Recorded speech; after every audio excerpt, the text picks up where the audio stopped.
If you're a fan of our work, you probably value rigor and humility in research and are willing to change your mind based on new information. You might also appreciate the same principles applied to important questions like, how can my donation make the biggest impact? GiveWell, this video's sponsor, does precisely that. They publish all of their footnoted research, along with their past mistakes, for free. More details, including how to get your donation matched, at the end of this video.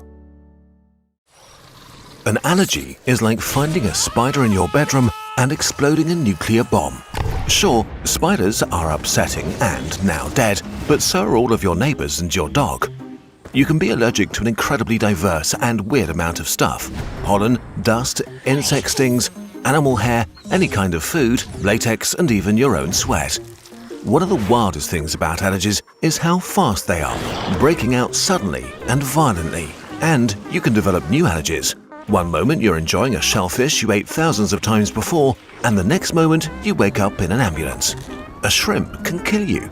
How bizarre. But what are allergies? Why do our bodies flip the table on harmless stuff? There's a wild and interesting idea we want to share with you. Humans might have created allergies by accident by getting rid of worms. This is very upsetting and interesting. For your ancestors, being infected by worms was a reality of life. We won't get into the disgusting details, but in a world where drinking water and our poo were close buddies, some species of worms found just the perfect cycle of life. They enter your bodies with the water and make themselves at home, sometimes for decades, and then release their eggs or larvae with your poo, which used to go back to the water we drank. So, until recently, in evolutionary terms, our ancestors had to deal with frequent or permanent worm infections. This caused all kinds of unpleasant health effects. Our immune systems had to find weapons to get rid of them. But how do you do that? From the perspective of a cell, worms are city-scale kaijus, reaching beyond the horizon. Worse, instead of skin, parasitic worms have an elastic protective layer that withstands even stomach acid. You really need to pack some punch to cause damage. It takes an army to kill a worm. We're simplifying, but basically when a worm enters your body for the first time, intelligence cells notice their presence. They move to your lymph nodes and activate specialized antibody factories called B cells. We explain them in detail in this video. These B cells are told that they need to fight parasites and start producing a special class of weapons, IgE antibodies. Tiny protein crabs with two pinchers that connect to worms like magnets to metal. IgE floods your entire body and basically begin arming a nuclear bomb, an army of really scary cells called mast cells. Mast cells are huge, bloated fellows filled to the brink with histamine and other nasty chemicals. They pick up the IgE floating around and cover themselves with them like angry hedgehog grenades without their safety pins. And then they just lie and wait, angrily. So now you have millions of bombs in your skin, lungs, or gut, until the day the mast cells meet a worm trying to enter your body. There's not much time to get rid of it, so things escalate rapidly. The mast cells with their IgE spikes grab onto the worm particles and kind of explode. They release all of their dangerous chemicals all at once. A few things now happen in rapid succession. First, some of the mast cell chemicals wound the worms, ripping wounds into them and making them really unhappy.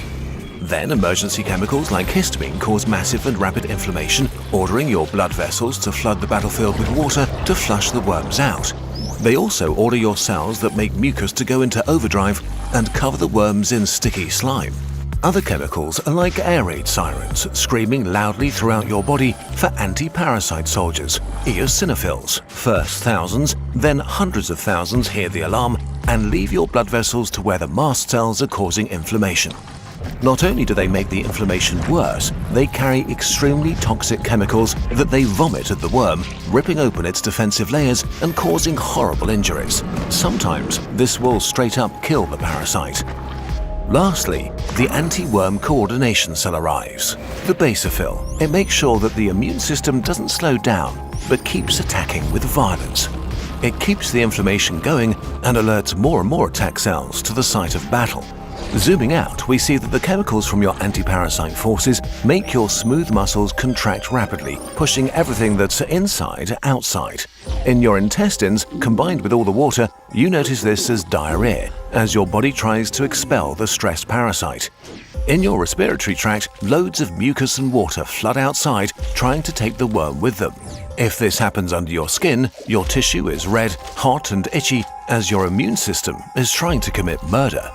It takes a fierce army to kill a worm, and your anti-parasite forces have the license to act rapidly and with intense violence.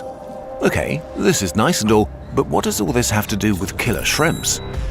What is an allergy? Parasitic worms don't love being ripped apart by millions of bombs. And as all living things do, they adapted to the deadly attacks on them. In a nutshell, worms release a plethora of chemicals to manipulate your immune system. They make it weaker and much less angry, like immune system weed. Which is pretty bad for your survival because you have to fight off all sorts of intruders every day. Our ancestors were basically unable to prevent regular worm infections. So as the worms adapted to us, our bodies had to adapt to them. To balance out any weakening worm chemicals, one adaptation might have been to make our immune system more aggressive so it could still defend against other invaders. And then a hot second ago, in evolutionary terms, everything changed. We suddenly invented soap and hygiene, but most importantly, the separation of poop and drinking water. This destroyed the life cycles of parasitic worms, and the ones that remained were eradicated by modern medicine. Worms still infect up to 2 billion people, mostly in underdeveloped rural regions or slums with unsanitary conditions and dirty water. The people who escaped these conditions now face an interesting problem. An immune system without a major enemy that had kept it down for millions of years. It could very well be that our immune system still operates assuming that worms are making it weaker, and that it has to be overly aggressive because of that. And while IgE, mast cells, basophils and eosinophils also have other jobs, a major reason for their existence has now gone away. But they kind of act as if worms are around, only that they now attack other dangerous foes like shrimps. This is exactly what happens when you have an allergic reaction to a shrimp. Your immune system picks up shrimp proteins and produces IgE antibodies against shrimps. The antibodies then arm mast cells, turning them into bombs.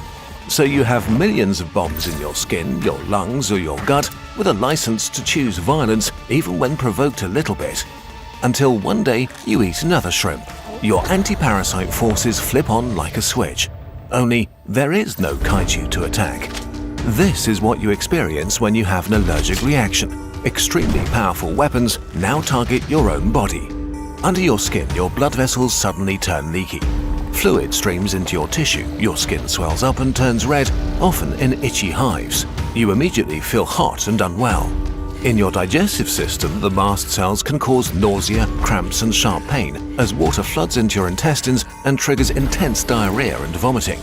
Your respiratory tract swells up, making breathing hard. Way more dangerously, histamine and other chemicals can cause the smooth muscles in your lungs to tense up. In the best case, you get a stuffy nose. In the worst case, you're suddenly fighting for your life. Mast cells all over your body unload their bombs all at once, causing an anaphylactic shock. Your blood loses so much water that your blood pressure drops to dangerous levels. This alone is life-threatening.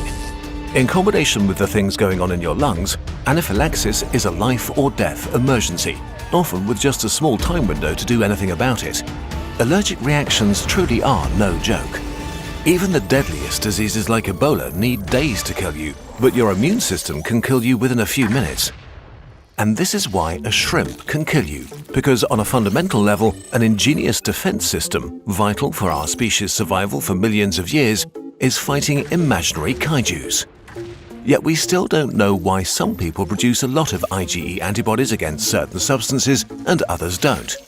We don't know why some adults develop new allergies later in life or why some allergies disappear over time. And we're not sure if the lack of worms is the main culprit, only that the cells that evolved to fight them are responsible for the symptoms of allergies. There are other ideas, like less diverse microbiomes or increased pollution. Maybe it's just a combination of all of them. But what we clearly see is that allergies and their more serious cousin autoimmune diseases have been rising massively in the last 100 years. Wherever humans moved into more sanitary conditions and got rid of some of the horrible parasites hunting us. Hopefully, we'll figure it out and prevent allergies forever, because one thing's for sure, we don't want to get worms back. That would really be like finding a spider and exploding a nuclear bomb. GiveWell wants as many donors as possible to make informed decisions about high-impact giving. They have now spent 17 years researching philanthropic opportunities and direct funding to a few of the highest impact opportunities they've found. Over 125,000 donors have used GiveWell to donate more than $2 billion. Rigorous evidence suggests that these donations will save over 200,000 lives and improve the lives of millions more. You can find all of their research and recommendations on their site for free. If you've never used GiveWell to donate, eligible donors can have their donation matched up to $100 before the end of the year, or as long as matching funds last. You can make tax-deductible donations to their recommended funds or charities, and GiveWell doesn't take a cut. To claim your match, go to givewell.org and pick YouTube and enter Kurzgesagt at checkout. This bird has magical powers. Let's see a demonstration. Bring in the latest scientific research. Wow, that's a lot of complicated stuff about the immune system and all its cells. How could someone possibly understand all of this? Incredible! This overview is delightful and easy to grasp, but still scientifically accurate. Let's make it a bit more difficult. Can she make all of evolution visible at a glance? This is brilliant. You can clearly see the relationships between species and how they evolved. And look at those illustrations.